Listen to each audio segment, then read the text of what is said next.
Bueno, ya arranco a grabar, voy a compartir entonces mi presentación. Y presentar en Teams.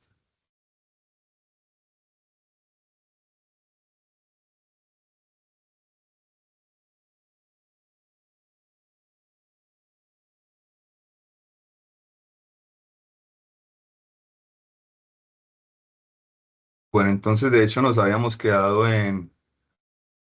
Porque no avanza rápido. Nos habíamos quedado en los factores de forma. A ver cómo hago para avanzar rápido. Entonces vamos a concluir con ese detalle de los factores de forma antes de que pasemos a las aplicaciones de la radiación solar. Y, en la 104. Bueno, aquí.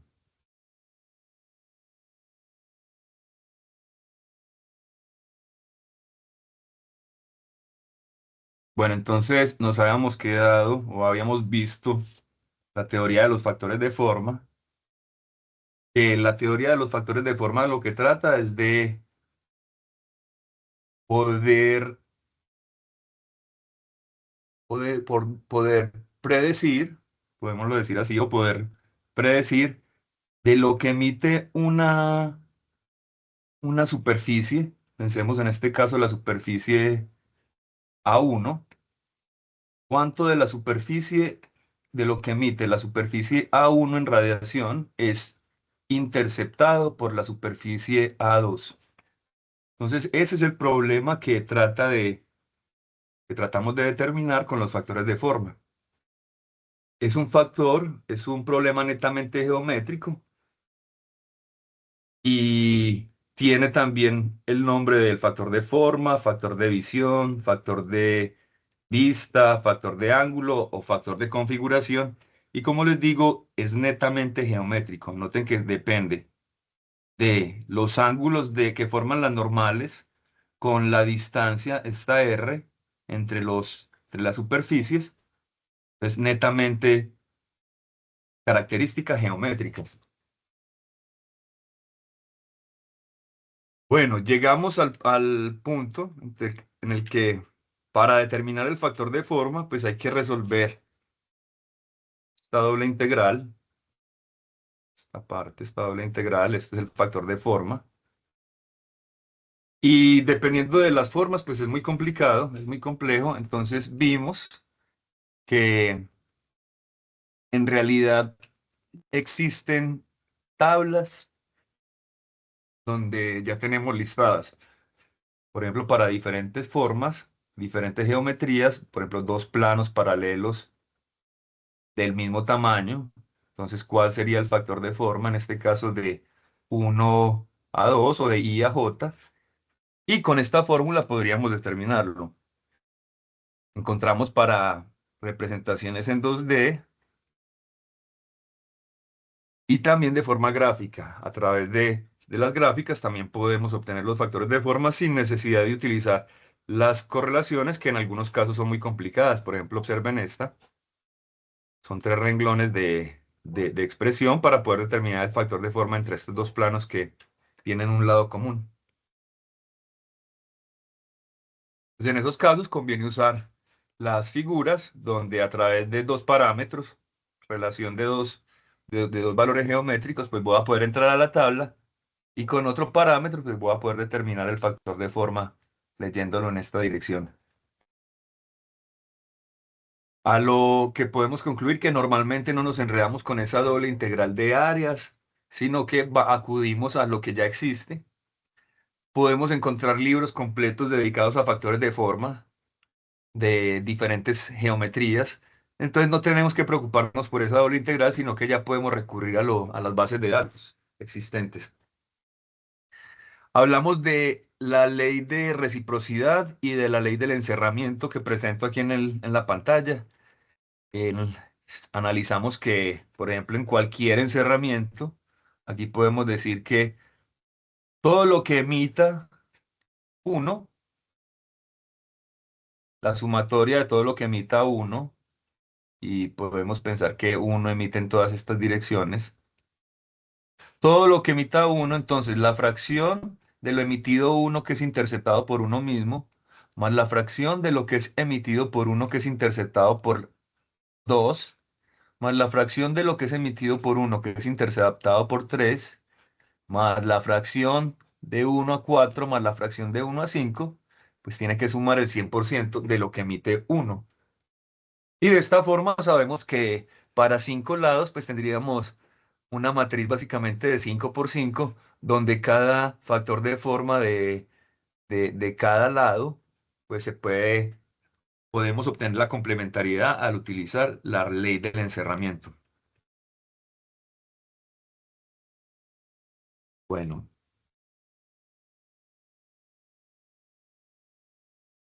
aquí observen lo siguiente, esta nos faltó describirla en la clase, entonces aquí vamos. Noten que si estoy tratando de relacionar A1, el área 1, y de hecho aquí el interés va a ser el factor de forma del área 1 en el área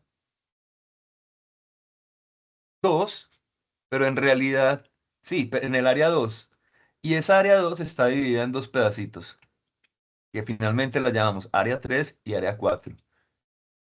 Noten que yo puedo fraccionar la figura y yo puedo decir el factor de forma de 1 a 2. Recuerden que 2 es la figura completa, nótenlo aquí, no es más que el factor de forma de 1 a 3 más el factor de forma de 1 a 4.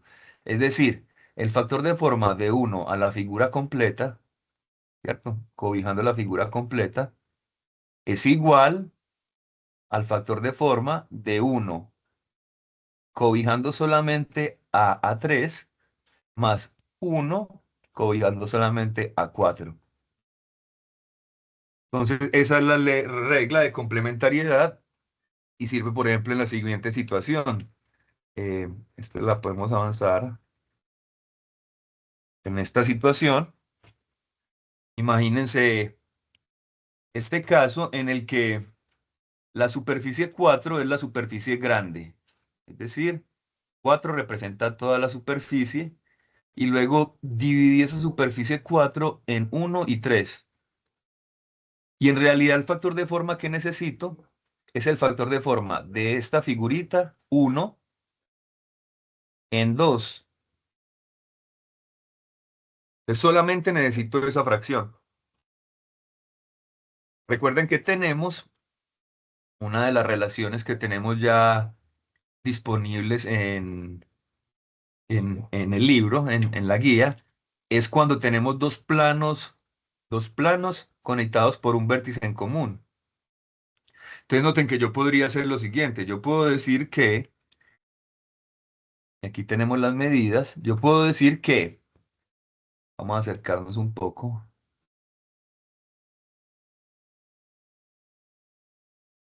decir que el factor de forma de 1 a 2, alejar, vamos a decir, el factor de forma de 1 a 2, desde todo lo 1 a todo lo 2, ese es el que necesito determinar. Entonces, ¿qué voy a hacer? Yo puedo decir que el factor de forma de este pedacito en este pedacito es, podría decirlo,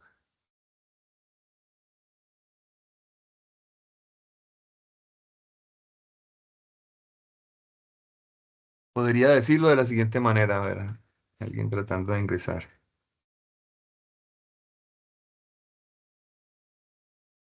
Listo, está entrando. Bueno, entonces, ahora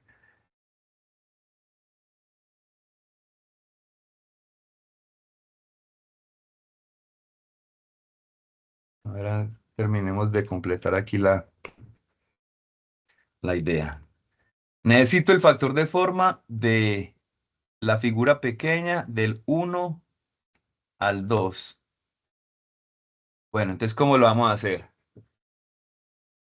Primero vamos a hacerlo teóricamente. Entonces, podemos decir que El factor de forma, sí, el factor de forma de 2 a 4. Recuerden que 4 es la figura completa, entonces cobijando la figura completa. Pues el factor de forma de 2 a 4, factor de forma de 2 a 4 es igual. Entonces, factor de forma de 2 a 4 es igual al factor de forma de 2 a 1 más el factor de forma de 2 a 3. Recuerden que el que necesitamos es este. Listo. El factor de forma de 2, que es de la verde, a la 4, que es la azul clarita, lo puedo determinar con este, de 2 a 4. Listo. Entonces, de 2 a 4, aquí está, de 2 a 4 es, ¿cuánto me da?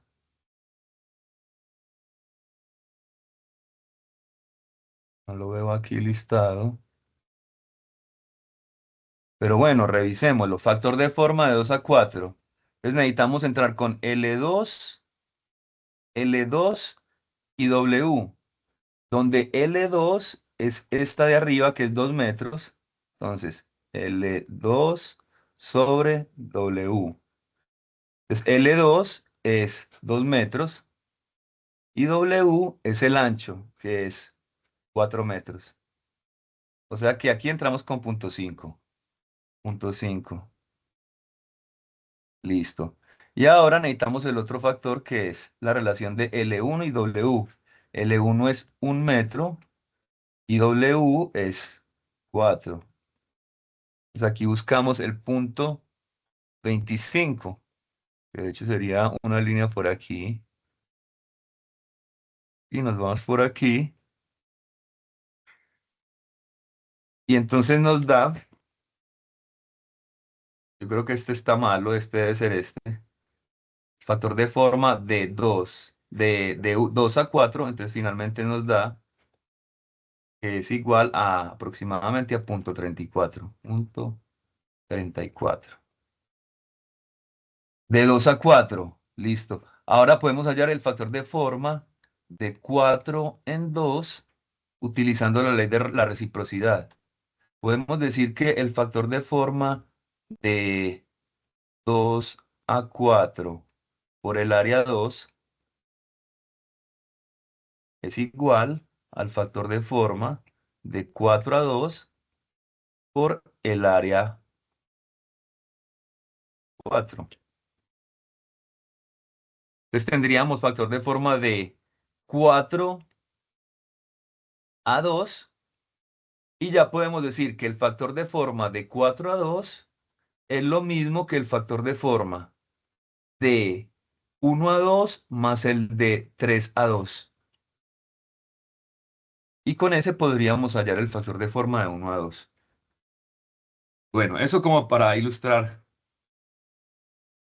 que se puede dividir las superficies para poder utilizar, digamos, digamos, las relaciones existentes.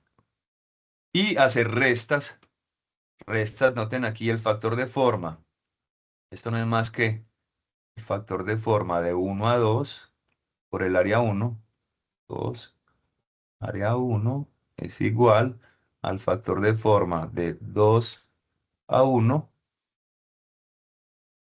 por el área 2. Reciprocidad. Listo. Bueno, entonces, continuando, el último método que nos faltó por presentar respecto a los factores de visión es el método de las cuerdas cruzadas. Entonces, recapitulemos, vimos método, vemos la ley de la reciprocidad, la ley de los encerramientos, la ley de reciprocidad que nos dice que el factor de forma de 1 a 2 por el área 1 es igual al factor de forma de 2 a 1 por el área 2. Reciprocidad. Encerramientos, que la sumatoria de los factores de forma de uno de los lados hacia los demás y hacia el mismo en un encerramiento es igual a uno. Vimos, definimos también que para un encerramiento de n lados tenemos que el número de factores de forma es igual a n al cuadrado. Bueno, vimos hoy la complementariedad y es decir, cómo podemos dividir un factor de forma en múltiples factores de forma, manteniendo la misma lógica. Y lo último es la ley de las cuerdas cruzadas. Entonces, en esta íbamos. Entonces, ¿qué nos dice la ley de las cuerdas cruzadas? Para cualquier dos superficies, y podemos pensar que son infinitamente largas, es decir, este lado es mucho menor que la profundidad del arreglo. Entonces, podemos decir que para esta situación, vamos a borrar todo esto, para esta situación, si yo quiero determinar el factor de forma de el lado uno al lado 2, entonces lo único que tengo que hacer es lo siguiente. Entonces, esto es, y de hecho se denomina la ley de Hotel, y Hotel determinó que para encontrar el factor de forma de un lado, del lado uno en el lado 2, basta con sumar las cuerdas cruzadas. Entonces, las cuerdas cruzadas, en este caso, para las figuras uno y 2 o superficies uno y 2 son L6, entonces cruzadas, son L6 y L5. Entonces, vamos a borrar aquí este y lo resaltamos igual. Entonces, las cuerdas cruzadas son L6 y L5, nótenlas aquí, menos las cuerdas no cruzadas. Entonces, ¿qué dijo? ¿Qué encontró Hotel? Hotel encontró que al restar las cuerdas no cruzadas, es decir, L3 y L4, la sumatoria de ellas, noten, menos L3 más L4, sobre dos veces el tamaño de la línea de interés. Ojo, aquí estamos tratando de ver cuál es el de uno en 2. Vamos a borrar para que esto nos quede coherente con otro colorcito. Entonces, la uno sobre dos veces la línea uno. Entonces, para determinar cualquier tipo de planos o superficies más bien, infinitamente largas, podemos utilizar la ley de las cuerdas cruzadas y de esta forma determinar los factores de forma. Entonces noten, por ejemplo, aquí hay una en la que pues ya nos dieron la geometría, pero simplemente de estos lados. Noten que para resolver la ley de las cuerdas cruzadas o el método de las cuerdas cruzadas, pues si nos dan las dimensiones, hay que trazar la geometría de los triángulos y determinar las cuerdas cruzadas y no cruzadas. Entonces, habría que determinar todas estas líneas. Esto es utilizando geometría. Noten que se forman pues, triángulos rectángulos en varias partes y, y bueno, haciendo uso de geometría, pues se pueden determinar finalmente las diagonales, las distancias perpendiculares, en fin. Entonces, cerramos con esto, al menos lo que es la parte de los factores de visión, factores de forma. Y de esta sección les voy a poner un punto en el trabajo final. Entonces, los que no estuvieron en la clase pasada, estudien todo el capítulo 13, sea de Incropera o sea de Sengel y Gallar, para poder resolver esa parte del problema. Bueno, ahora vamos a ir tal vez a la parte más interesante, tal vez a la parte más interesante que son las aplicaciones de la radiación, en particular en la energía solar. Y vamos a hablar de la energía solar. Entre las aplicaciones que tenemos la energía solar térmica para el calentamiento, la podemos utilizar para calentar, y también tenemos que utilizamos la concentración solar para el calentamiento también. Podemos decir solar thermal o termosolar sin concentración y con concentración solar. Esos son los tipos de aplicaciones normalmente que utilizamos para el calentamiento. Y en este caso, no vamos a hablar de tecnología fotovoltaica, pues dado que esto no es de nuestro interés en el momento. Eh, Sin embargo, sabemos que todo lo fotovoltaico pues es proporcional a las áreas superficiales. De todas formas, para cualquier panel solar, cualquier aplicación solar, la potencia que yo pueda sacar de ella pues siempre va a depender del área superficial. Entonces, fotovoltaica o concentración solar o térmica, todo depende de las áreas, siempre es proporcional al área. Y de hecho, el máximo de calor que puedo extraer de un metro cuadrado es simplemente la irradiación solar o la cantidad de irradiación solar disponible que pueda sacar en ese metro cuadrado en el lugar en el que esté. Esa sería la entrada para cualquiera de las aplicaciones. Entonces, siempre cualquier aplicación solar es proporcional al área. Y esto para que sepan, es decir, si yo necesito, listo, necesito 1 kilovatio. Bueno, pues 1 kilovatio. Para 1 kilovatio, en realidad, teniendo en cuenta que la radiación solar GS, pues puede ser aproximadamente en muy buena situación, una condición muy buena, de 800 vatios por metro cuadrado. Entonces, ya con esto ustedes saben, listo, si yo necesito 1 kilovatio, pues más de un metro cuadrado sí voy a necesitar. Más de un metro cuadrado sí voy a necesitar. Necesito. Y digamos que no, es que en realidad, y con fotovoltaico, digamos que con tecnología fotovoltaica, cuya eficiencia es alrededor del 20%. Entonces, imagínense, a esto le pueden sacar el 20%, digamos el 25 para que nos quede más fácil la fórmula. 200 vatios por metro cuadrado en energía fotovoltaica, ¿cierto? En energía fotovoltaica. O sea que para 1 kilovatio necesito al menos 5 metros cuadrados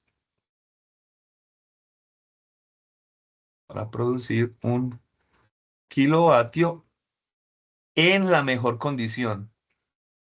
Mejor condición, ¿cierto? Es decir, cuando tenga esto que es prácticamente al mediodía. Bueno, entonces vamos a hablar un poco de esto. ¿Alguna pregunta sobre esto que he presentado al momento?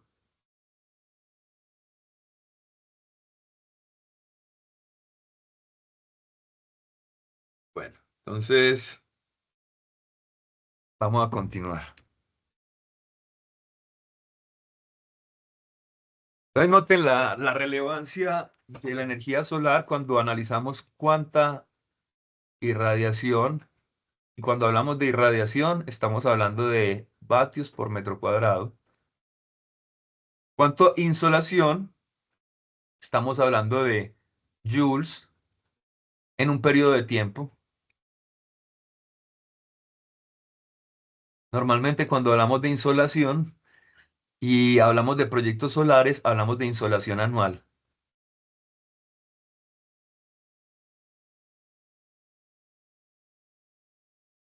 ¿Y qué va a medir esto? Va a medir cuánta energía captura una superficie plana captando el sol durante un año en esa ubicación geográfica.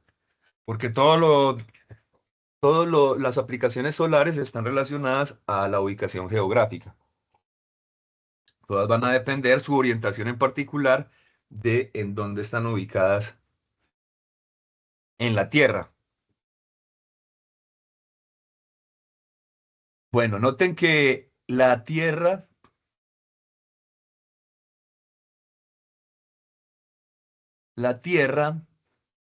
recibe radiación solar con una potencia de aproximadamente, de manera continua, de 1,73 por 10 a la 14 kilovatios. Eso está teniendo en cuenta la superficie, podríamos decir que media esfera del planeta recibiendo constantemente potencia solar, recibe esto de manera continua. 10 a la 14 kilovatios, sería bueno ponerlo en órdenes de gigavatios. Vamos a ver, kilowatts to, de hecho, teravatios.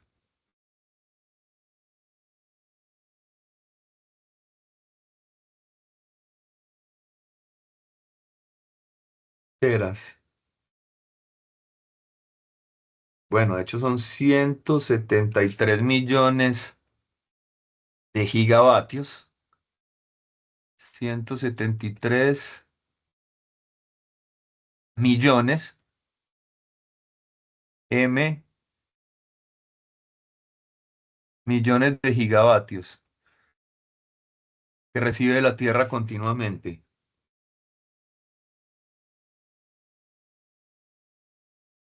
O lo equivalente a 173.000 teravatios. 173 K teravatios. Constantemente recibe la Tierra del Sol. Bueno, digamos que estos son cantidades muy enormes y de hecho son mucho más de lo que necesitamos todos los terrícolas para vivir bien. De hecho, sobrepasa en grandes cantidades todas las cantidades de potencia que necesitamos los habitantes de la Tierra. Es decir, que solo con el sol podríamos suministrar todas nuestras necesidades energéticas. Y no solo eléctricas, también térmicas y también de combustibles, que es lo interesante. Bueno, además de eso, recuerden que hablamos de irradiación cuando hablamos de potencia. Noten que aquí ya la multiplicamos por el área, teniendo en cuenta que el radio y el radio de la Tierra, en fin. Entonces, ahora, lo que llamamos insolación, vamos a borrar esto por aquí, insolación, que es lo que recibe una superficie en un año. Entonces sería lo que recibe media Tierra durante un año completo, y eso en energía corresponde a 5,64 por 10 a la 21 megajoules por año, megajoules, que son más de 100 millones, perdón, de veces el total de la energía por los Earthlings terrícolas en un año, por los terrícolas en un año. Entonces, noten que la abundancia de energía solar es muy significativa y de hecho podría suplir la totalidad de la energía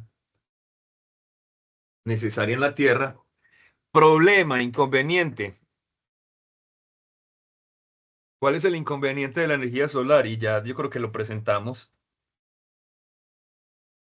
¿Por qué no tenemos completamente la Tierra ya taqueada de energía solar para calentar cosas? ¿Por qué, muchachos? ¿Qué es lo que pasa?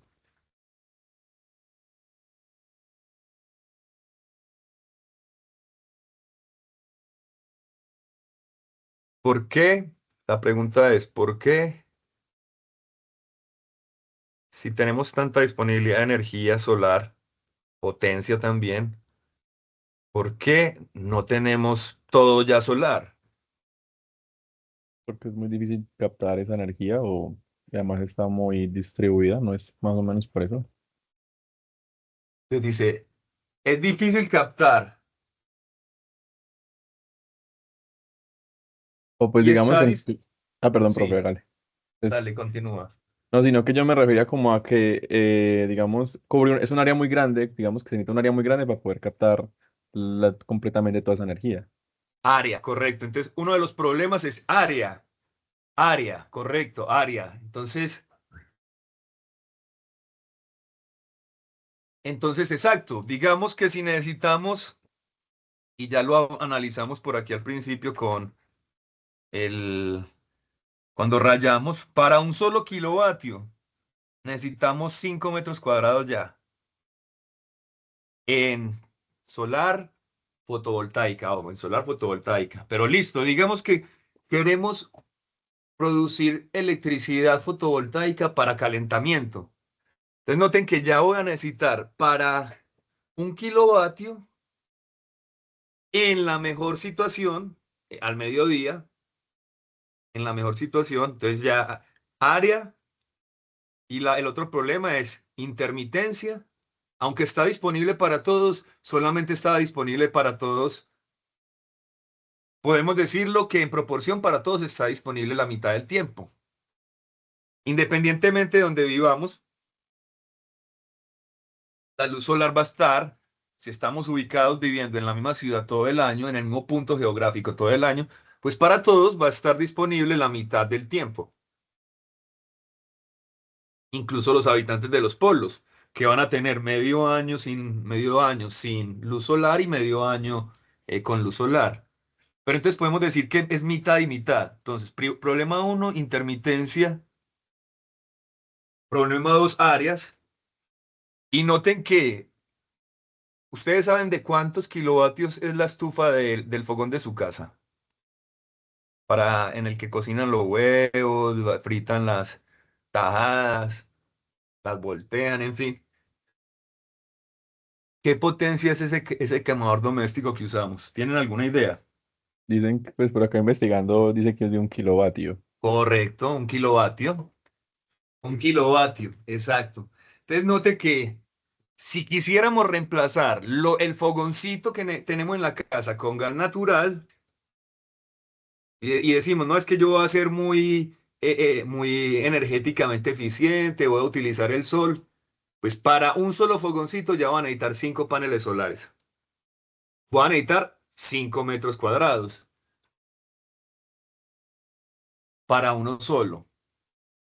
Si tengo dos, pues 10 y así sucesivamente.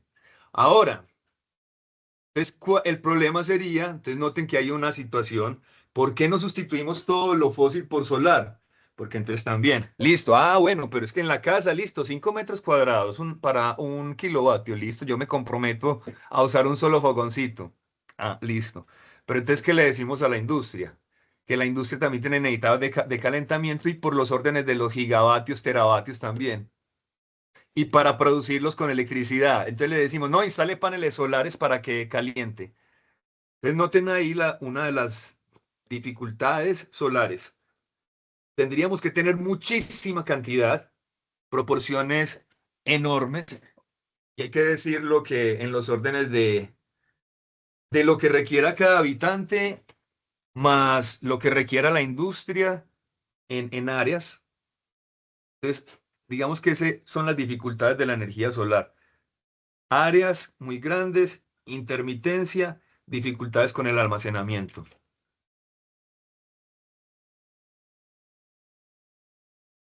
Listo. Importante, ojo pues, que no vayan a decir, no, el profesor Andrés odia la energía solar. No, estamos analizándola desde un punto de vista realista, estamos mostrando las desventajas, que son esas, intermitencia, grandes áreas necesarias, dificultades para almacenarla, pero la ventaja más grande, ¿cuál es? O Julián por ahí está levantando la mano, no lo había visto. No sé si ya la... No, después de Julián. poquito. Pero era para hacer un comentario, profe, pero pues para hacer, porque lo que, pues digamos que no me acuerdo en qué clase nos habían comentado de que hicieron un edificio para concentrar toda la energía solar en, digamos, en un punto y ese punto calentar pues calienta, digamos, como el agua y se puede hacer como un proceso de, pues sí, como para almacenar esa energía que entrega el sol, pero concentrándola en un punto. O sea, toda esa área concentrándola en un punto con espejos. No sé si se había hecho como una especie de edificio al respecto o no sé si estoy Sí. equivocado. Pero eso realmente es viable o es... De hecho, hace poco, y les voy a contar la historia, hay una central termosolar en el desierto de Nevada, cerca de Las Vegas, en Estados Unidos, y es una central de 110 megavatios solares. Ahorita apenas les muestro porque tengo imágenes de ella, les voy a hablar de eso. Es de la que está hablando Julián, esa se llama tecnología de torres termosolares y esas lo que utilizan son los espejos. Esos espejos alrededor de la torre se llaman heliostatos. Esos heliostatos son no más espejos. Entonces, frente a la tecnología fotovoltaica, tiene la ventaja que el material es mucho más simple, es decir, son solo espejos y van a concentrar todo lo que logre concentrar en área. Noten que nuevamente sigue siendo proporcional al área. Entonces, si yo tengo un área suficiente en espejos para producir 110 megavatios, y ya vamos a ver cuánto es, pues puedo concentrar todos esos 110 megavatios en un solo punto, pero en realidad noten que tengo aproximadamente 800 vatios por cada metro cuadrado, eso es lo que tengo. Solo que esos 800 vatios, luego utilizo toda esa cantidad de metros cuadrados para lograr una cantidad mucho más relevante. Entonces vamos a ver esa tecnología de torres termosolares. Es aquí como para dejarte con la inquietud y ahorita comentamos bien. En realidad esa central de 110 megavatios la tuvieron que cerrar porque no fue viable económicamente comparado a los costos de incluso de la fotovoltaica. Salía mucho más, es mucho más rentable ocupar las mismas áreas con fotovoltaica que con termosolar. Salía más cara.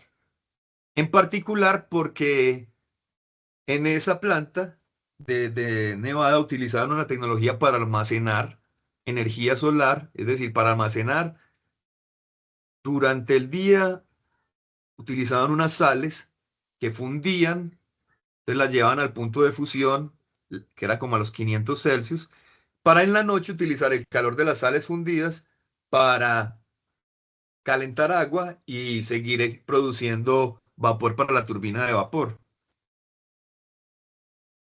Entonces, en esa central resulta que hubo varios fallos, en particular en el sistema de almacenamiento con las sales fundidas, generó retrasos, fallas en la operación y hizo que el kilovatio fuera muy caro, muy costoso, y finalmente la clausuraron. Finalmente no está en operación. Ahorita la vemos un poco al detalle. Eh, entonces, continúen. ¿Alguna de pronto otra pregunta sobre esto que hemos analizado? De todas formas, esta energía solar es extremadamente interesante, extremadamente interesante y es un tema que puede ser muy apasionante y que de todas formas, lo otro que se me olvidaba decir, gran ventaja de la energía solar, pues no lo dijimos. Pues por un lado, ¿cuál será? A ver quién la dice.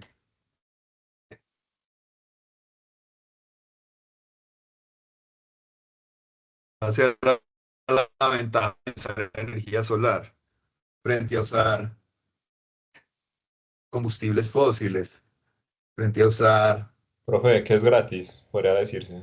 gratis? Esa era. Esa es, Sebas, muy bien, es gratis. Pues entonces ahí tenemos esa, como esa, podríamos decirlo como eh, paradoja, esa paradoja en la que, bueno, pues es que podemos decir, tiene estas desventajas, pero es que es gratis. Es gratis. Pues ¿quién me va a cobrar por recibir luz solar? A mí nadie me cobra por asolearme en la mañana si tengo frío. Nadie me cobra por que yo abra las ventanas y utilice la luz natural en el día. Entonces, lo mismo, de esa misma forma, listo, si yo tengo unas áreas disponibles, pues las utilizo para producir energía. Ya sé que voy a necesitar áreas suficientes para la cantidad que necesito, pero está disponible y es gratis. Juan David, Profe, buenas tardes. buenas tardes. Pero yo también había visto que, por ejemplo, en China hacen plantas y como ellos lo llaman como baterías de gravedad. que básicamente con energía solar van subiendo masas pues a gran altura y cuando ellos necesiten pues dejan caer la masa y generan energía. Pues lo utilizan, Correcto. solucionan como el problema de no tener que tener baterías para almacenarlas y eso constantemente pues con la energía solar van subiendo las masas y ellos pues no requieren pues utilizarlos al momento, sino que cuando lo necesitan ya las dejan caer. Exacto. Lo estaba leyendo justo ahora. Baterías de gravedad. Muy bien, sí. Exacto. Entonces, el problema, uno, para tratar de solucionar uno de los problemas de la energía solar es la falta de disponibilidad en la noche. Entonces, han tratado de buscar alternativas a la batería, porque las baterías, a pesar de todo, las baterías son costosas, son tecnologías de celda. Ya sabemos que la mejor batería es la del ion de litio, ¿cierto? Ion de litio. ¿Y por qué el ion de litio? Porque el litio, pues cuando miramos por allá la tabla periódica, en realidad, pues esa cosa gigante que tenemos por ahí, aquí está el hidrógeno y debajo del hidrógeno está el litio. Es el número 3 en la tabla periódica. Por aquí está el helio y el litio. Entonces, y resulta que la ventaja del ion de litio es que al ser el número 3 es muy liviano, es un átomo muy liviano, solo con 3 protones. Y eso es lo que hace que la tecnología de litio sea la más liviana de todas. En potencia que puedo desarrollar por metro cúbico de batería, es la que tiene la mayor densidad de potencia. Entonces, en este tipo de baterías nos hemos concentrado. Sin embargo, es costosa. Entonces aparece lo que dice David, por ejemplo, baterías de gravedad. Entonces, lo que hacen en el día, con el sol, pues parte de la energía, digamos, si tienen electricidad, pues la energía la utilizan, pero la que no utilicen, entonces la empiezan a utilizar para mover, digamos, aquí unas, digamos, unos sistemas que empiezan a levantar aquí una carga, una masa. Entonces empiezan a almacenar energía en forma de energía potencial gravitacional. Entonces esto lo van subiendo, y en la noche, cuando necesitan nuevamente la energía, la dejan caer y digamos pueden mover aquí algo, en fin, qué sé yo, pueden mover y generar aquí electricidad en la noche, recuperando la energía de la masa de gravedad. Esas son algunas de las soluciones. También está la que les mencioné algunas veces. Entonces, en el día, como tengo energía solar, entonces la almaceno, digamos que, vamos por aquí, un solecito. Entonces tengo energía y la almaceno, qué sé yo, como aquí, como un volumen. Y puede ser parafina, por ejemplo. ¿Qué es la parafina? La parafina es, por ejemplo, la cera que utilizamos para las velas. Para las velas. Entonces, en el día fundo esta parafina, almaceno energía en el calor de fusión del sólido al líquido, almaceno. Y en la noche tomo ese calor de la parafina para, digamos, si necesito calentar agua en la noche, entonces le remuevo este calor a la parafina, la solidifico y obtengo el calor que almacené en el día. Esas son de las estrategias que existen y que hemos empleado y se han ido desarrollando y evolucionando, dado que para lidiar con la energía solar, pues toca lidiar con su intermitencia. También hay que lidiar con las condiciones del clima. Entonces, siempre que vayamos a desarrollar un proyecto solar, sea solar térmico o fotovoltaico, pues nos toca analizar las condiciones del clima histórico del lugar, teniendo en cuenta nubosidad, insolación anual, eh, la lluvia, las condiciones de polvo, en fin, porque todo esto va a afectar el proyecto. Bueno, entonces continuando con la teoría de la radiación solar, eh, Noten que este es el espectro solar, donde muestra la densidad de energía en vatios por metro cuadrado por cada nanómetro. Es decir, yo aquí puedo saber a una longitud de onda de 500 nanómetros, pues cuál es la densidad de energía del Sol. Y de hecho aquí sabemos que para el caso de el Sol está centrado, de hecho, en el espectro visible. Este pico que vemos aquí, este pico que vemos aquí, corresponde a la región visible del espectro. Y bueno, y eso también indica o está relacionado a que nuestros ojos también han evolucionado de alguna forma para poder ver en este pico específico, que es al que el sol radia, radia luz.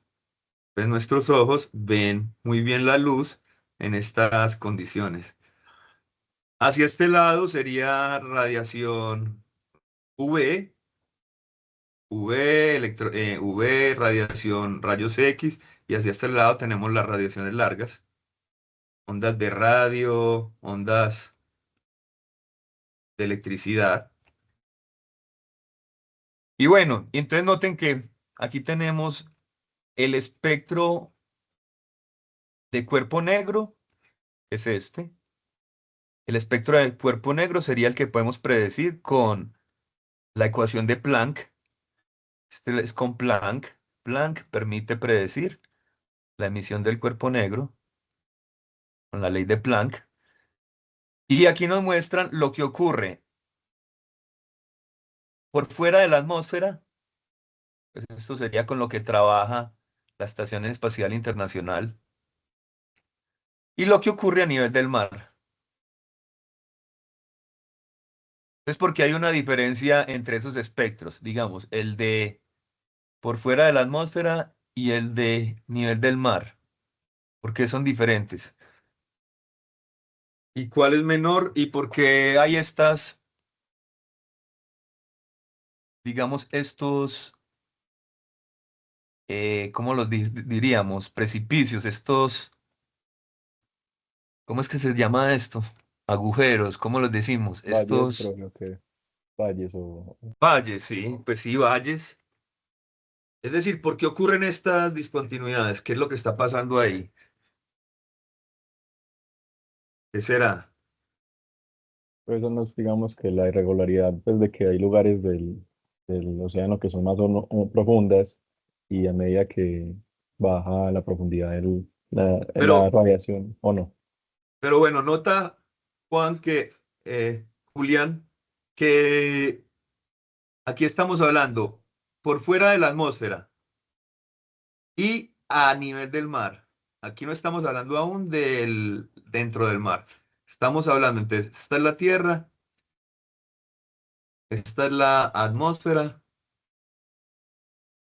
y estamos midiendo a nivel del mar, que sería este, y estamos midiendo en la atmósfera, que sería bueno, esta que se parece más a la de Planck. Entonces, por fuera de la atmósfera es esta.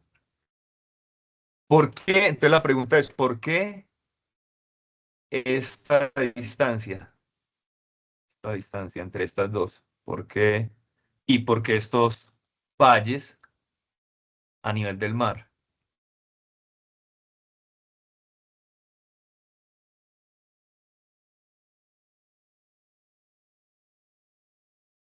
¿Qué será, muchachos? ¿Por qué hay tanta diferencia entre por fuera de la atmósfera, que es la roja,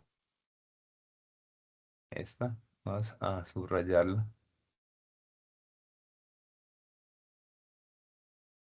a la que hay dentro de la atmósfera, que es la negra? Profe, No, ah,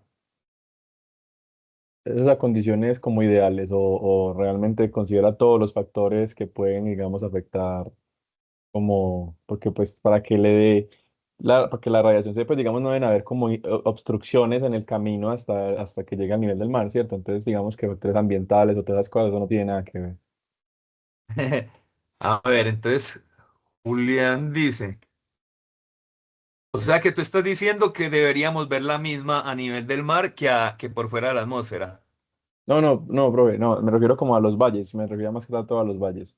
O sea, me refería a que los valles era como, por ejemplo, lugares en los cuales, digamos, se tienen en cuenta como el hecho de que a veces se obstruye esa radiación solar, ya sea por, no sé, nubes o algo así. Ah, A eso me refiero, pero ya, pues, ya, ya. No, esto lo podemos imaginar como, perdón, Julián está diciendo, bueno, tal vez puede ser que en este punto pasó una nube, ok, ¿cierto? Algo así. ujú, O en sí, este punto empezó a llover. No.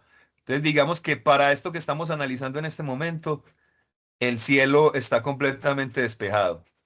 Es decir, es, se mide el espectro un día completamente despejado por fuera de la atmósfera y por dentro de la atmósfera. Es como lo dibujé inicialmente. La Tierra, pues medimos uno aquí a nivel del mar y otro, uy, por fuera de la atmósfera, por aquí afuera, que es el de más afuera. ¿Por qué? La pregunta, muchachos, a ver, ¿quién se arriesga? ¿Por qué está esta distancia? Si esto es potencia por metro cuadrado, entonces lo que nos está diciendo, por fuera de la atmósfera hay más potencia disponible por metro cuadrado, más vatios por metro cuadrado. Pero cuando llega a la Tierra, pues aquí es alto, y cuando llega a la Tierra, pues ya cayó un poquito. Didier dice, por el aire, muy bien, correcto. ¿Y qué está haciendo el aire? ¿Y qué tiene que ver el aire con estos valles?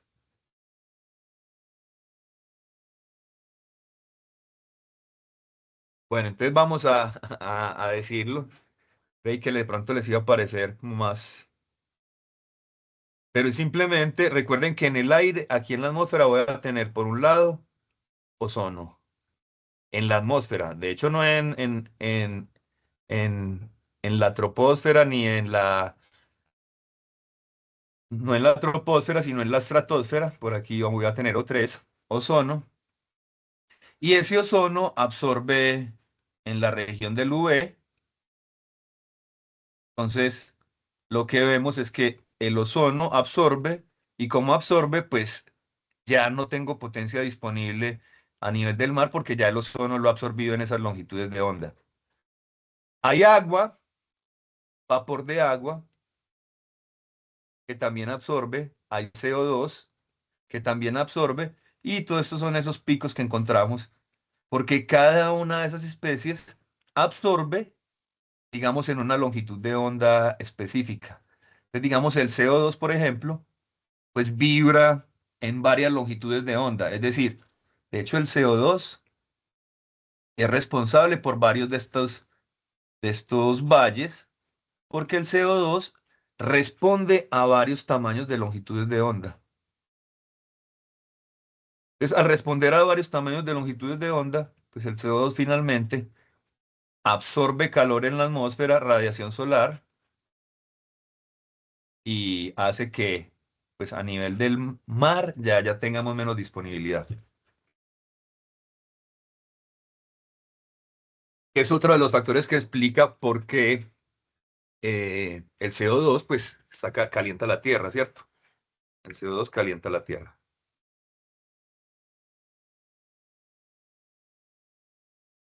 Bueno, entonces sí, estas valles son por las absorciones de las especies disponibles en la atmósfera. ¿Y por qué será estos valles en la que vemos de aquí por fuera de la atmósfera?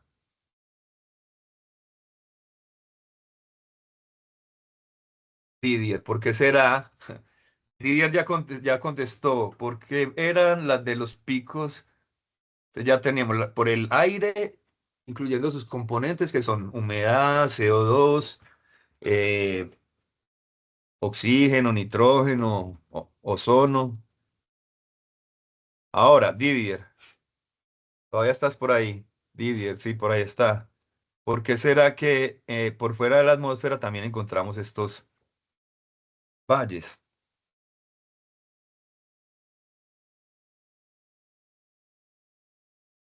¿Alguien tiene alguna idea?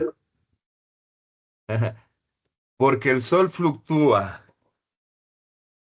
Bueno, mitad de los puntos porque está relacionado al Sol, pero no es porque el Sol fluctúe. Es porque, Isabel, Profe, no, pues yo iba a decir que no, pero el aire que acabo de decir Didier en el espacio no hay. Pues, pero bueno, ¿qué no, hay, pero qué hay en el Sol? lo que yo iba a decir es que de pronto es también por las interferencias que pueden ocasionar, pues como los planetas y todas estas interferencias.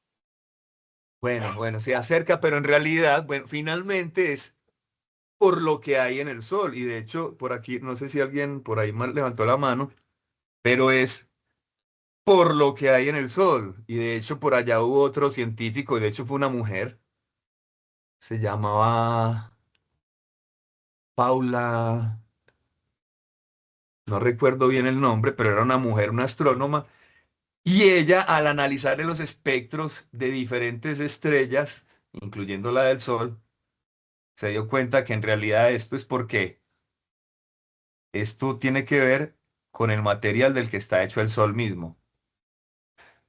Y se dio cuenta que en realidad esto corresponde a las líneas en las que absorbe el hidrógeno y el helio.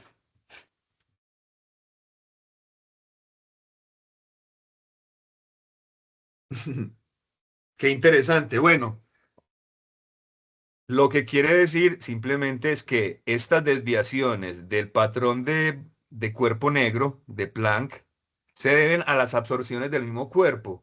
Entonces, como el Sol está hecho de hidrógeno, está hecho de helio, y recuerden que es un reactor nuclear que está fusionando hidrógeno y lo está convirtiendo en helio, y al hacer esa fusión nuclear, pues extrae toda esa cantidad de energía. Pero como ese material es el mismo el que está en el Sol, y está disponible también en la misma, podemos decir, en la misma región gaseosa del Sol. Entonces hay absorción de esos materiales y por eso vemos esos patrones de esos valles. Interesantísimo, ¿cierto? Y de hecho en el color, vamos a ver, les voy a ver si puedo mostrarles por aquí.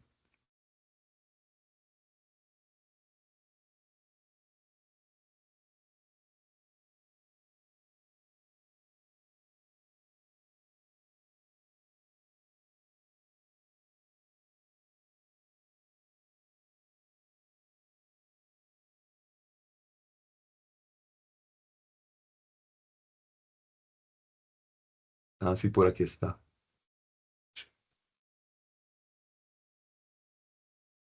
Entonces, tengo esta imagen. Son los lugares de absorción en los que absorbe el hidrógeno y en los que absorbe el helio. Entonces, de hecho, esto sale del siguiente experimento. En realidad, esto, cuando se divide la luz, cuando se divide la luz en el espectro, si nos acercamos al espectro mismo, en realidad podríamos ver que hay franjas, que hay franjas donde hay algunos espacios.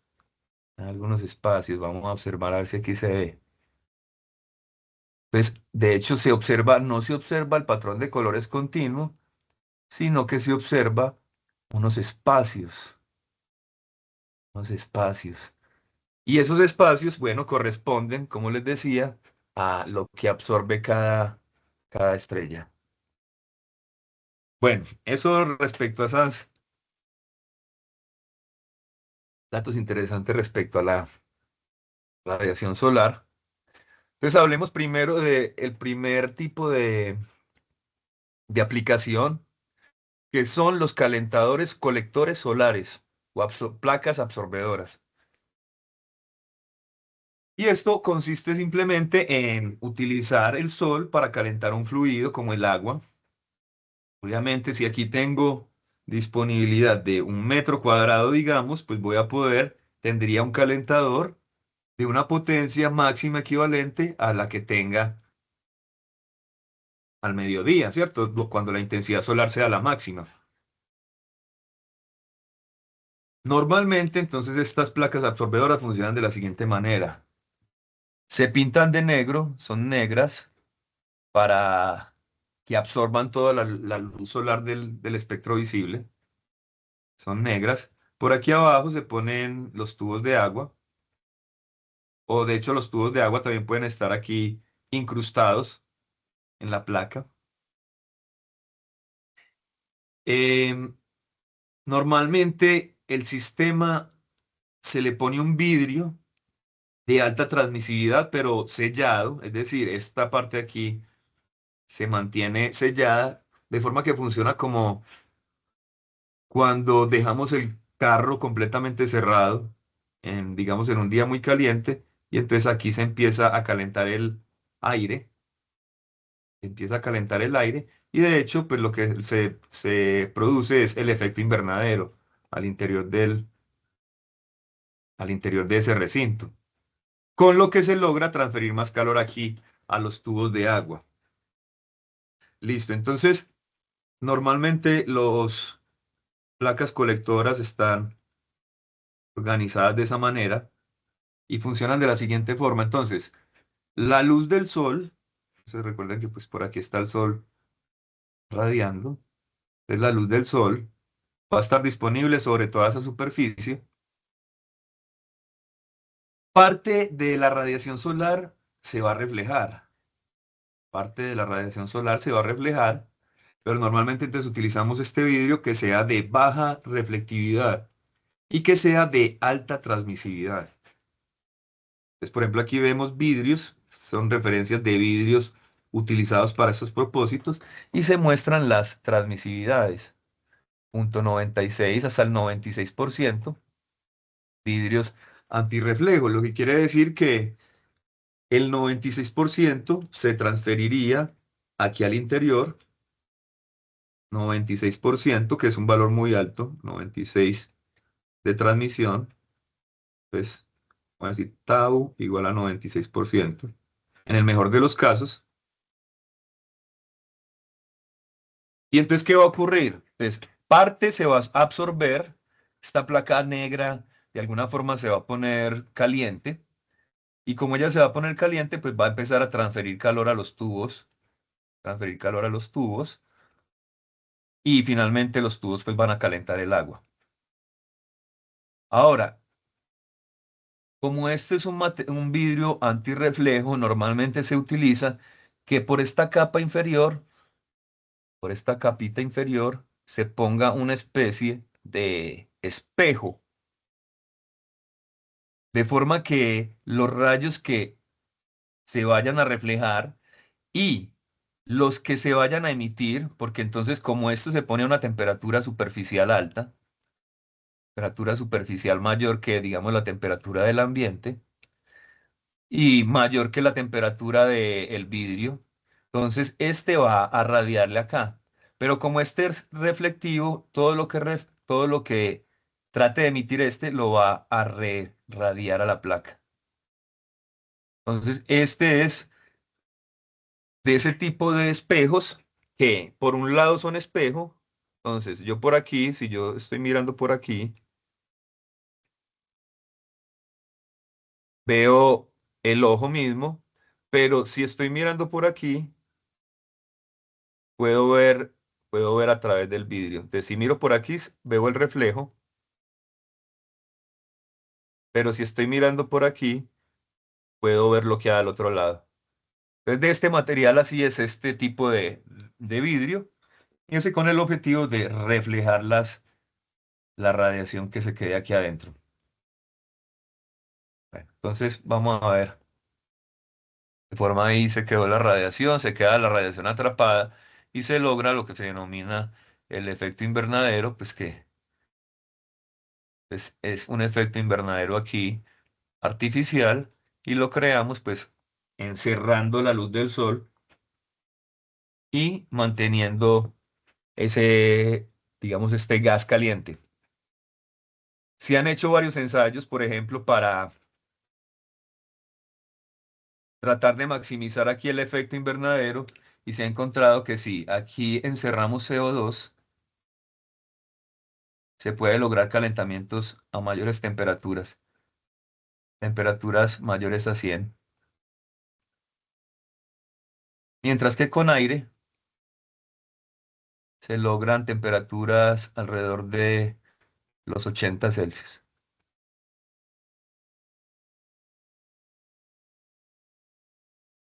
Listo. El CO2 es una sustancia mucho más termoactiva que el aire. Pregunta sobre ese tipo de aparato. Colector solar de placas planas o absorbedor de placas.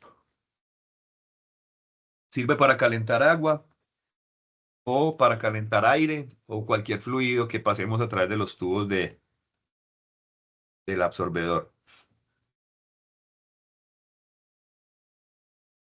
Bueno, entonces continuemos con este. Si hay alguna pregunta, entonces me cuentan.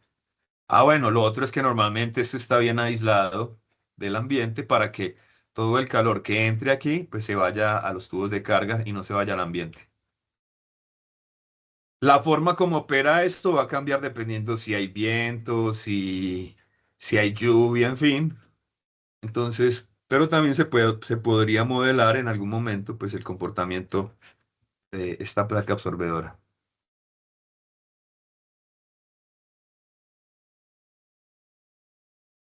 Vienen dos preguntas muy importantes. La primera, para cualquier aplicación solar, entonces uno debe responder, ¿cuál es el ángulo de inclinación en el que debo poner mi aplicación? Entonces, por ejemplo, si vamos a poner un colector de placas en nuestro techo, ¿con qué ángulo lo voy a poner? ¿Y hacia qué dirección debería estar orientado? Entonces, la respuesta a eso es muy sencilla. Ojo, muchachos, si no, es muy sencilla. El ángulo de inclinación es igual a la latitud del sitio. El ángulo de inclinación para una aplicación fija, ojo, aquí esto lo va a dar fijo todo el año, fijo todo el año. Para una aplicación fija todo el año, el ángulo de inclinación es igual a la latitud del lugar. Entonces, muchachos, ¿cuál sería la latitud? O, perdón, ¿a qué latitud se encuentra Medellín? Y entonces, ¿con qué ángulo pondríamos un calentador solar, un colector de placas planas solares en Medellín? ¿Cuál sería el ángulo de inclinación?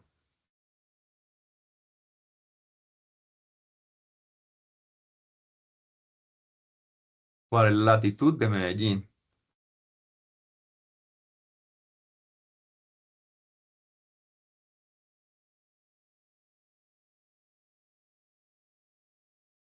¿Quién me colabora? ¿Quién sabe dónde está parado?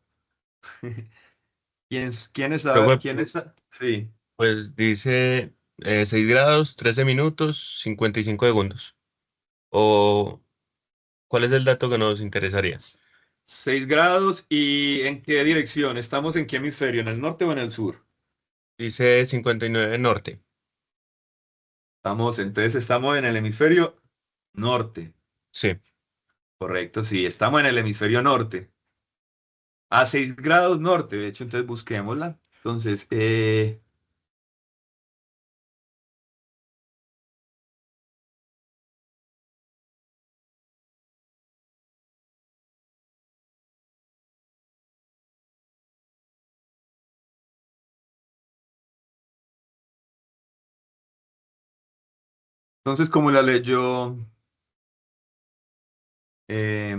como la leyó el compañero, entonces en grados, minutos y segundos, estamos a 6 grados, 15 minutos y 6.6 segundos al norte. Respecto al meridiano de Greenwich, estamos a 75 grados, 33 minutos, 815 segundos al oeste. Eso va, muchachos, si están perdidos ustedes en un barco y en el medio del océano y empiezan, necesitamos a un ingeniero que nos ayude a decir, a encontrar nuestra ubicación en el planeta. Ojo, pues que tenemos que saber leer latitudes, longitudes. Eh, entonces, sí, estamos ubicados a 6 grados al norte. Por tanto, el ángulo de inclinación para una aplicación en Medellín que sería de aquí 6 grados. 6 puntos, de hecho 6, volvamos a mirar. Es que está 6, de hecho 6.25 grados. 6.25 grados al norte. Perdón, 6.25 grados y estamos ubicados en el hemisferio norte.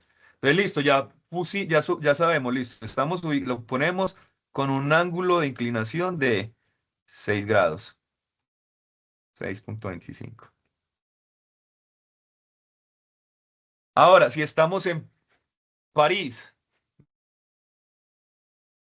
¿quién me ayuda con la ubicación geográfica de París? ¿Cuál es la latitud de París? Profe, serían 48 grados en París. 48 grados Y seguimos en el norte, ¿cierto? en el norte, Hemisferio. sí. Entonces, si en Medellín es a 6 grados, en París la tengo que ubicar. Uy, ese ángulo. Es que en Medellín, de hecho, es muy plano. Pongamos una representación más. En Medellín es un ángulo muy agudo, ¿cierto? 6 grados. París, 48 grados. Exacto. Eso es lo que habría que, con esas inclinaciones, habría que ubicar las aplicaciones solares tanto en París y en Medellín. Entonces, en el Ecuador, ¿cómo las ponemos? En todo el Ecuador, ¿cómo las ponemos? Horizontal totalmente. Horizontal totalmente, correcto. Es el lugar más fácil para poner aplicaciones solares. Ve y levanté yo es que la mano. Es el lugar más fácil para poner aplicaciones solares. Claro, en el Ecuador todas van planas. Y es más, no me tengo que preocupar por que hacia dónde, porque esa respuesta no la hemos dicho. ¿Hacia qué dirección debería estar orientada? Y la respuesta es muy simple. Si estoy ubicado en el hemisferio norte, mi aplicación debe estar mirando hacia el hemisferio sur. Si estoy ubicado en el hemisferio sur, mi aplicación debe mirar al hemisferio norte. Entonces, ¿en qué dirección? Digamos que hacia el hemisferio opuesto, pero hacia el hemisferio norte-sur opuesto, hacia el hemisferio opuesto. Opuesto.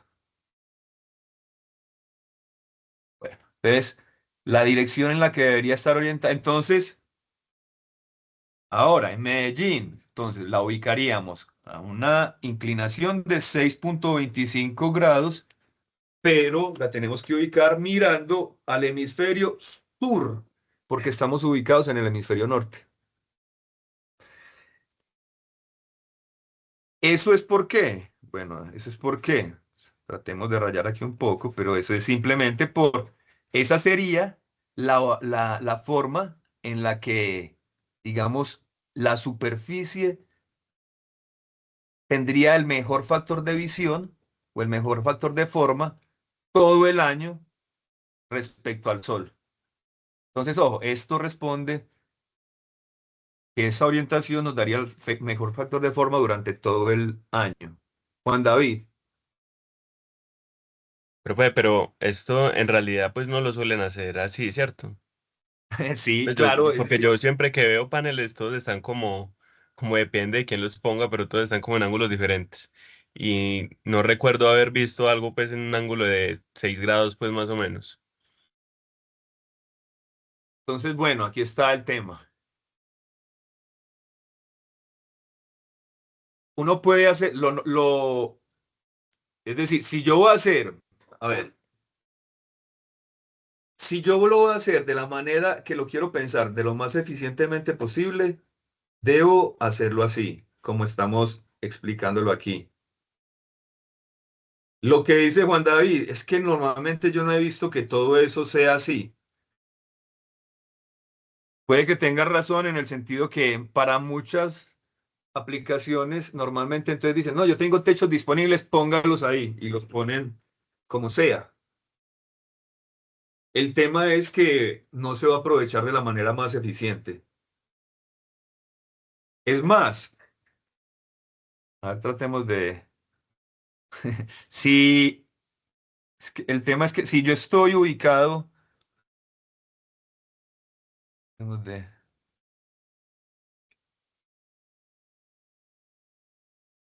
recuerden que la Tierra tiene un ángulo de inclinación como de 23 grados.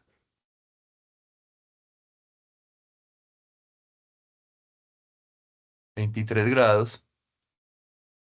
Entonces, si yo lo ubico en el Ecuador, pues lo voy a ubicar plano y es porque va a estar recibiendo la mayor cantidad de energía de manera directa. En el hemisferio norte yo lo ubico de esta forma, mirando hacia el sur, porque nuevamente lo mismo. Y en el hemisferio sur, al norte, para tratar de captar lo mismo. Entonces, y noten que mientras que esté en una latitud mayor, pues la inclinación va a ser mucho mayor, tratando de mantener el factor de visión con el sol lo más alto posible durante todo el año. Pues esta es la lógica de esto. Listo. Entonces, lo que dice David, que los ponen como sea. Sí, hay ingenieros chambones, David. Esa es la respuesta. Hay ingenieros chambones que ponen eso como sea, pero cuando un ingeniero bueno llega, se da cuenta que no está ubicado en la orientación que es. Por ejemplo, yo he hecho el análisis, porque uno simplemente con una brújula y con un medidor de nivel que tenga ángulo puede saber si los pusieron bien. Yo he hecho eso en varias instalaciones a las que he visitado solares y en muchas de ellas ese ha sido el primer diagnóstico, señores, pero ¿por qué pusieron los paneles así?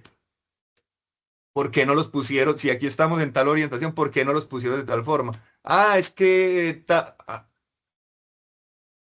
Entonces, la respuesta a eso, David, es sí, hay ingenieros muy chambones, hay gente que pone, también gente muy empírica, que simplemente, no, eso póngalo ahí en el techo, que eso le va a funcionar y funciona. Claro, porque algo de sol capta, pero que funcione de la manera más eficiente es lo que les estoy diciendo aquí. ¿Listo? Y ok, Y por David, aquí estamos hablando sin así cobra más rastreo, barato. ¿cierto? Aquí estamos hablando de tecnologías sin rastreo. Entonces, es la forma más óptima de ubicar tecnologías sin rastreo. Alejandro estaba diciendo algo, no sé quién. Ah, no, yo decía que el que lo pone así cobra más barato. Eso, un amigo mío lo hace más barato, claro, el amigo mío que pues no, que tal vez aprendió a pegar tubos. Entonces sí, sí, yo se lo pego, eso, correcto. Pero si usted habla con un ingeniero, entonces ya usted habla con un ingeniero de la Universidad de Antioquia, le va a decir, uy, pero ¿quién puso eso así? ¿Por qué? Es más, yo les muestro por aquí, yo tengo por aquí una foto yo creo que no sé si no la presentación. Y de hecho yo les, tratando es que de mostrarles la ubicación de Medellín, creo que no les mostré nada. Una cosa aquí. Eh, dejar de compartir. Mm, un segundito aquí.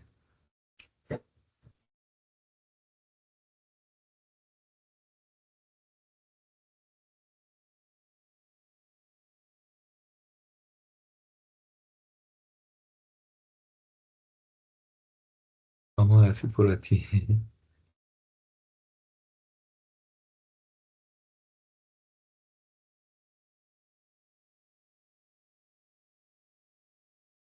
Bueno, no, aquí no lo puedo mostrar, sin embargo les voy a mostrar aquí con un ejemplo es compartir pantalla y les voy a mostrar aquí entonces.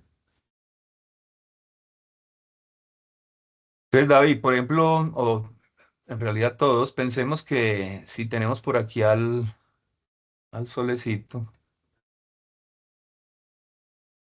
y tenemos por aquí un techo.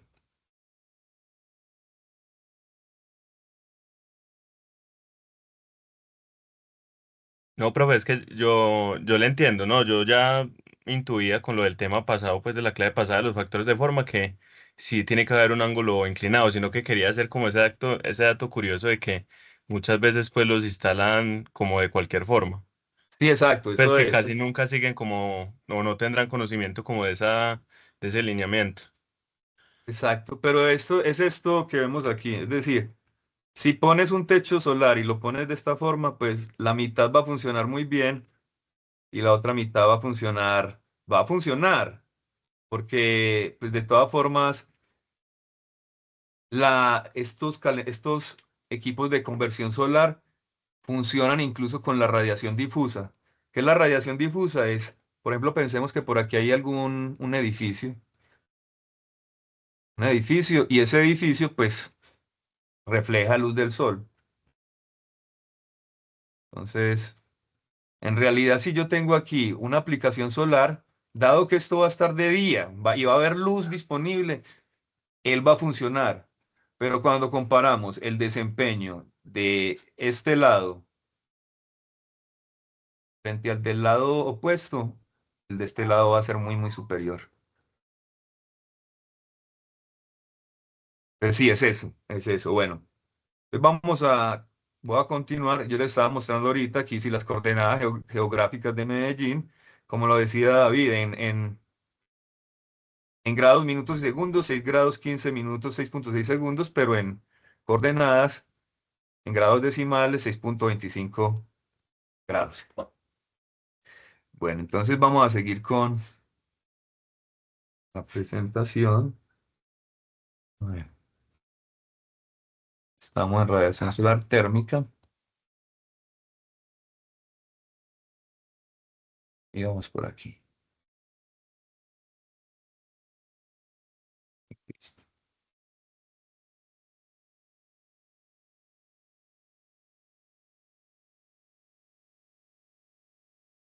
Bueno, entonces, y vamos aquí.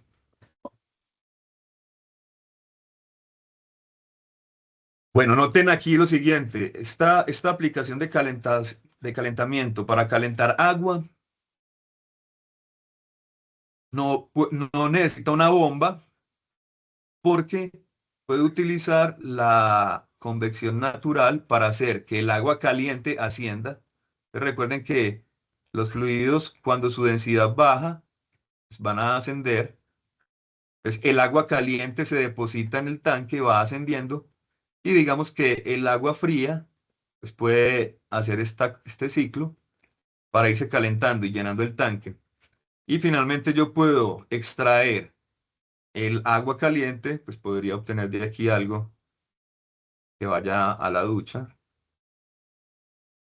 Yo se tiene que mezclar con el agua fría y ya con esto pues uno se baña ahí con el agua caliente. Como les decía, con estas placas planas se pueden lograr temperaturas de 60 a 80 grados Celsius. Entonces podríamos calentar o utilizarlo para procesos hasta 80 grados Celsius. No se logran temperaturas mayores, a no ser que se le inyecte CO2 aquí y se logre un efecto invernadero con el que se caliente más esto y se logran temperaturas más altas.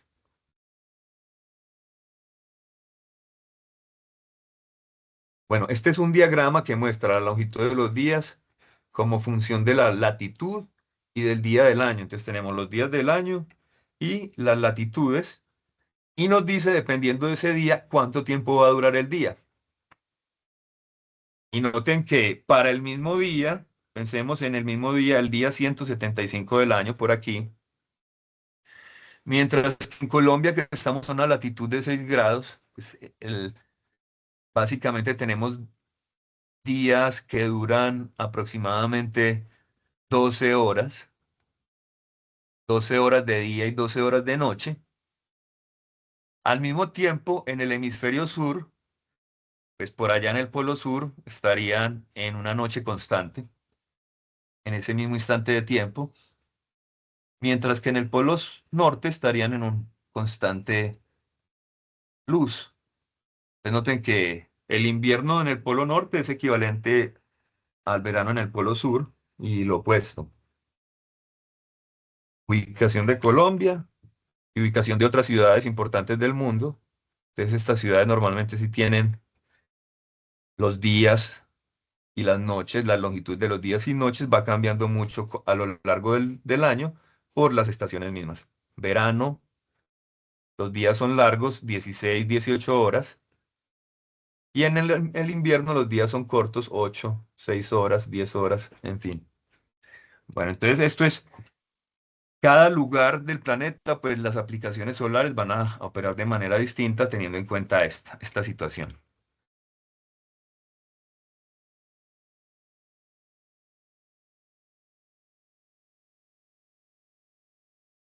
Para un usuario ubicado en el hemisferio sur, para un usuario ubicado en el hemisferio sur, durante el verano, el patrón observado del Sol va a ser que el Sol empieza este recorrido,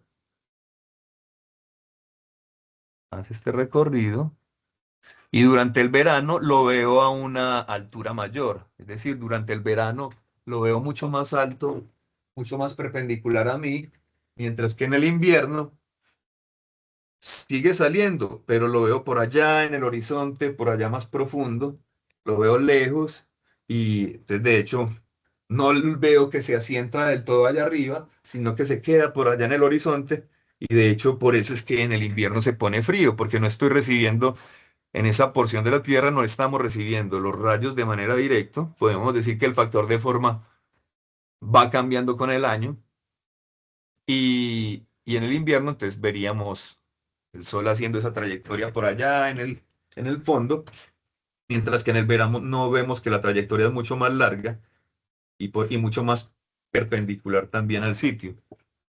Entonces noten que aquí estamos ubicados en el hemisferio sur, habría que colocar las aplicaciones mirando al hemisferio norte. Ojo, entonces estos serían los patrones astronómicos que veríamos del Sol cuando estamos ubicados en una región del polo sur, perdón, del hemisferio sur. De esta forma veríamos al Sol en las diferentes estaciones, verano, invierno.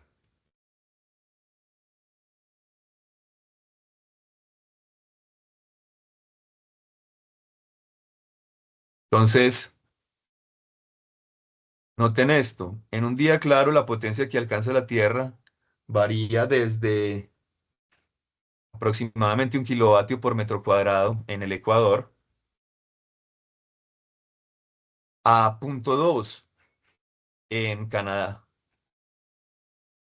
Canadá, perdón, por aquí. En Canadá y en el Reino Unido. Entonces, noten que pues, la intensidad va a variar dependiendo de la ubicación y dependiendo de, de la estación también en el lugar donde estemos.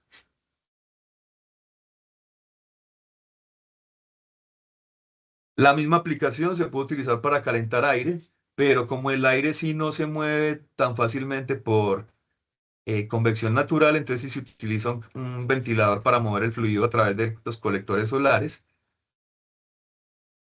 Se utilizan diferentes tecnologías, hay diferentes tecnologías para calentar el aire, como calentadores de doble paso, por ejemplo, en el que se hace pasar el aire 2 veces por la placa colectora, o de simple paso, pero a través de dos corrientes diferentes. Entonces hay múltiples tecnologías para tratar de incrementar la eficiencia en la transferencia de calor desde la placa absorbedora hacia el aire. más aplicaciones de calentamiento solar, por ejemplo, para el secado. Podríamos utilizar un colector de aire, de solar para calentar aire y con ese aire hacerlo pasar a través de unas rejillas y secar algún tipo de producto que tengamos aquí. De hecho, podríamos hacer algo asistido, un sistema en el que sea asistido por calor del sol y complementado de alguna forma aquí, por ejemplo, por calentamiento eléctrico. Entonces, con calentamiento eléctrico y solar. O podríamos hacer un híbrido también con quemadores. Ponemos por aquí un quemadorcito, qué sé yo, y combinamos entonces tecnología de combustibles y solar. De esa forma también damos, con la hibridación también damos la posibilidad de que podemos utilizar lo solar cuando esté disponible y si no está disponible, pues utilizamos la otra tecnología sustituyendo la energía del sol. Bueno, algunas condiciones a tener en cuenta para cualquier proyecto solar, entonces aquí está la lista. Latitud, hay que averiguar la nubosidad del lugar. Entonces hay lugares que son inviables por su alta nubosidad y por sus altos niveles de lluvia para las aplicaciones solares. Por ejemplo, aquí en Antioquia hay lugares que se mantienen cubiertos de nubes. En la región del Chocó hay una región muy lluviosa, es de las regiones más lluviosas del mundo. Tampoco es viable para las aplicaciones solares en términos de disponibilidad. Bueno, y otras cantidades que se deben verificar antes de cada proyecto es cuál es la cantidad máxima de potencia disponible para una superficie horizontal, energía máxima diaria y los promedios anuales de potencia y de, este es joules. Bueno, se encuentran mapas como estas, en los que se muestran los potenciales solares en diferentes regiones del planeta. Entonces noten que pues, cerca del Ecuador los potenciales son altos, 300, 250, 200, y lejos del Ecuador pues nos vamos alejando. Todo esto por el factor de forma de la Tierra con el Sol y en particular de esos lugares de la Tierra que estemos analizando. Sería interesante por allá hacer un análisis de factor de forma antes de dos esferas. Una es el Sol y otra es la Tierra, y dependiendo de la distancia, cada porcioncita puede ser un área, y entonces cuál sería el factor de forma de esta con esta porción, con la mitad, en fin, podríamos hacer un ejercicio de esos y determinar que por esta relación de la forma como se ve el planeta Tierra y el Sol, pues hay una consecuencia con esto. Adicional a esto, pues aquí se tienen en cuenta los patrones de nubosidades, corrientes de lluvias, en fin, y por eso pues son líneas que no son rectas completamente. Bueno, antes de terminar, vamos a terminar con el tema de la concentración solar. Y vamos a hablar de algunos aspectos básicos. Yo puedo lograr la concentración solar, como todos tal vez hemos hecho ensayos con la lupita, concentrar el sol para tratar de encender un papel. O, como les mencioné anteriormente, con los heliostatos, uniendo múltiples espejos. Y de hecho, esta idea de unir múltiples espejos, pues esto no es nada nuevo. Esto viene incluso de por allá desde, creo que Arquímedes y el rayo de la muerte.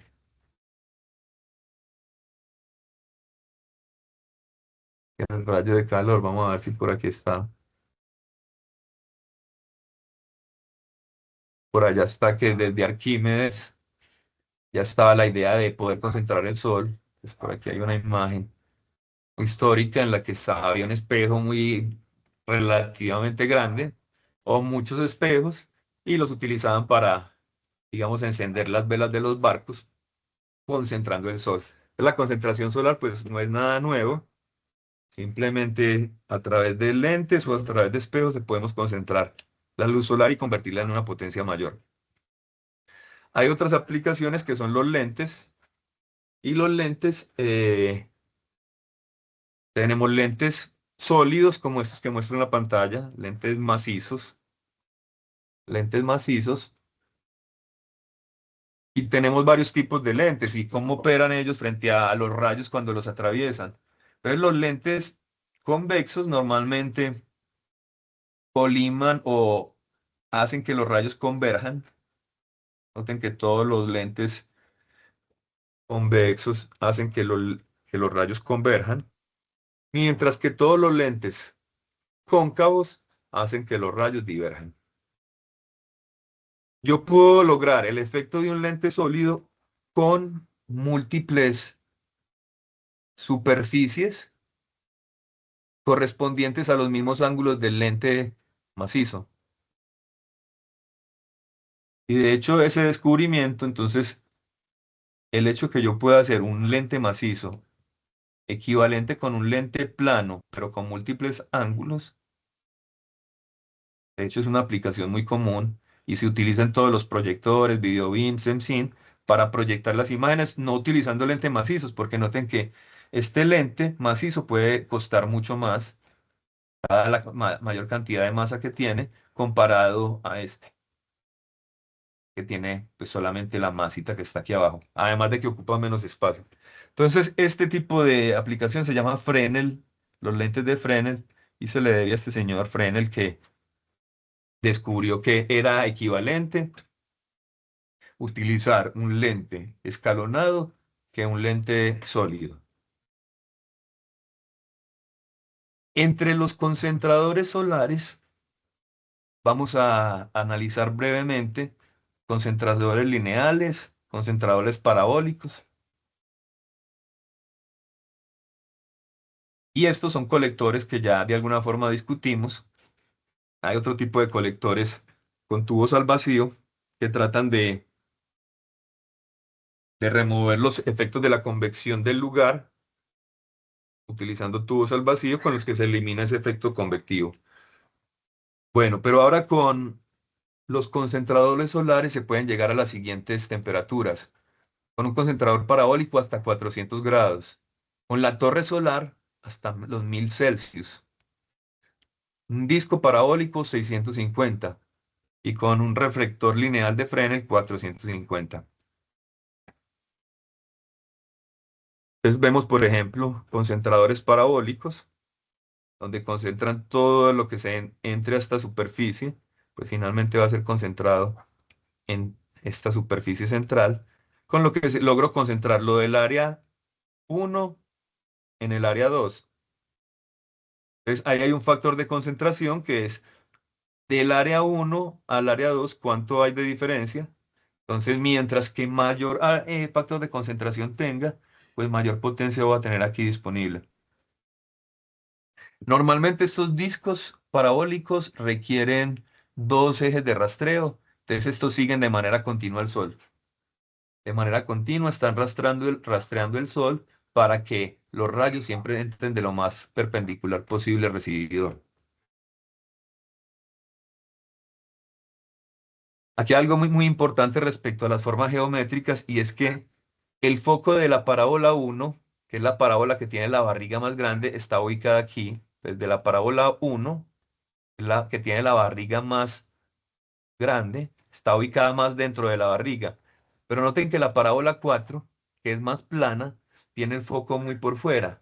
Entonces, en este principio, dado que este va a reflejar todos los rayos en el foco, normalmente utilizamos discos muy planos de forma que el foco quede por fuera y reflejamos todo aquí. No utilizamos discos con unas barrigas muy profundas porque no es, digamos, viable por el uso excesivo de material.